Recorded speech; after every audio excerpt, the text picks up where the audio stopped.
41 savol. Birikmalarda oksidlanish darajasi +2 bo'lgan metal va uni karbonati aralashmasining massasi 23,55 gram.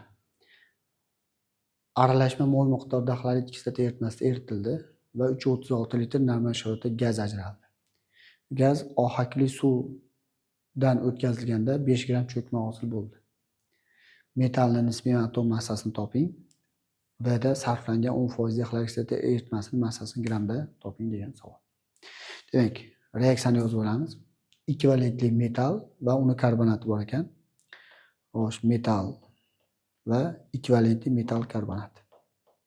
Metal SO3 yoziladi. Karbonat ioni ham ekvivalentli bo'lgani uchun. Ikkitasining aralashmasi 23,55 gram. 5 gram.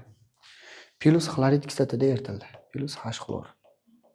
Bu yerda kelib chiqadi metal 2 xloridi va vodorod gazi kelib chiqadi. Ekvivalentli xlorid. Reaksiyani tenglashtirsa xlorid kislota 2 qo'yiladi. Metal karbonat ham xlorid kislota bilan reaksiyaga kirishib, metal xlorid ekvivalentli karbonat angidrid gazi va suv kelib chiqadi. Bu reaksiyani ham tenglashtiramiz. Demak, tepadagi reaksiyada xlorid kislota 2 qo'yilsa teng, pastdagi reaksiyada ham xuddi shunday bo'ladi. Teng. Kelib chiqqan umumiy gaz, mana bu vodorod gazi bilan mana bu karbonat gazi umumiy 0,15 mol. Qayerdan keldi desa, 3,36 litr normal sharoitdagi aralashmani molga aylantirish uchun 22 4 ga bo'lsa 0,15 mol kelib chiqadi. Topdik mana. Endi shu gazlar ohakli suvdan o'tkazilganda 5 gram cho'kma tushadi. Ohakli suv bilan karbonat reaksiyaga kirishadi. Demak, mana bu joyda yozaman. Kalsiy gidroksid bilan mana bu karbonat reaksiyaga kirishganda kalsiy gidroksid bilan ohakli suv kalsiy gidroksid. Bu yerda kelib chiqadi kalsiy karbonat oq cho'kma va suv kelib chiqadi. Plus suv. Xo'sh, bu reaksiya o'zi teng. Shunda mana bu cho'kma 5 gram ekan. Karbonat necha molligini topsa bo'ladi. 1 mol karbonat reaksiyaga kirishgan vaqtda mana bu cho'kma 100 gram bo'ladi. 5 gram cho'kma tushsin, demak 0,05 mol karbonat angidrid bo'lgan. Demak, mana bu 0,15 mol aralashmani 0,05 mol karbonat angidrid ekan, 0,1 mol esa vodorod gazi ekan. Mana 0,15 dan ayirsa 0,05 ni 0,1 bunga qoladi. Endi shu gazlarni chiqarishga ketgan mana bu tuzlarni topsa bo'ladi. Metal bilan tuzni 1 molda qancha desa, demak mana bu metal 0,1 mol bo'ladi. Moli 1 ni 0,1 ko'paytirib 1 ga bo'lsak, metal karbonat 1 moldan 1 mol karbonat chiqqani uchun metal karbonati moli esa 0,05 mol bo'ladi.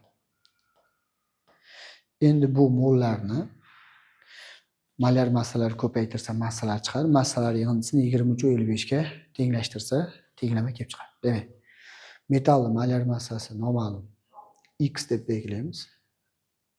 X moli esa 0,1 ekan. Mana. Molar massa noma'lum, moli 0,1 ko'paytirsa massasi kelib chiqadi. Plus metal karbonatning molar massasi x plus 60. Metal massasi x, karbonat ioni 60, mol esa 0,05.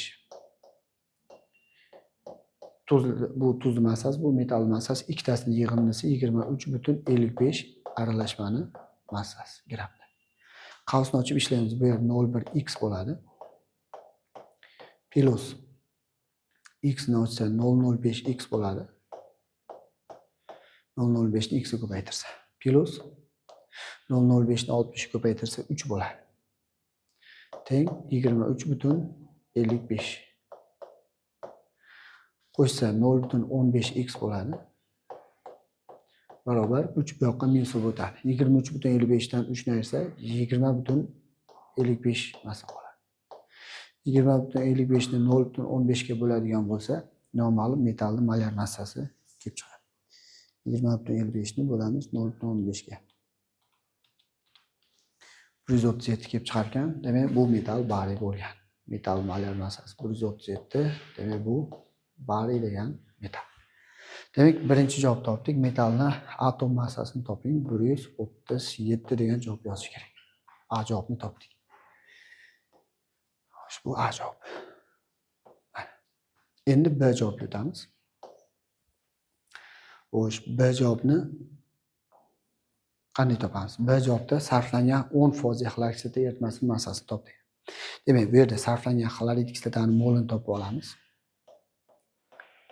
2 mol xlorid kislotada 1 mol gaz ajralsa, 0,1 mol gaz qanchada desa, bu yerda 0,2 mol xlorid kislota bo'ladi.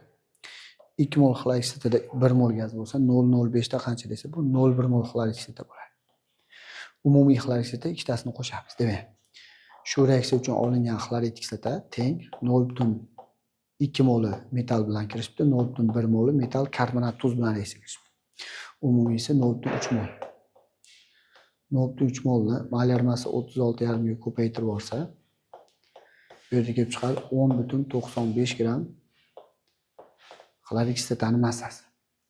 Bu 10,95 gram xlorid kislota eritmani 10% ni tashkil qiladi. 10%.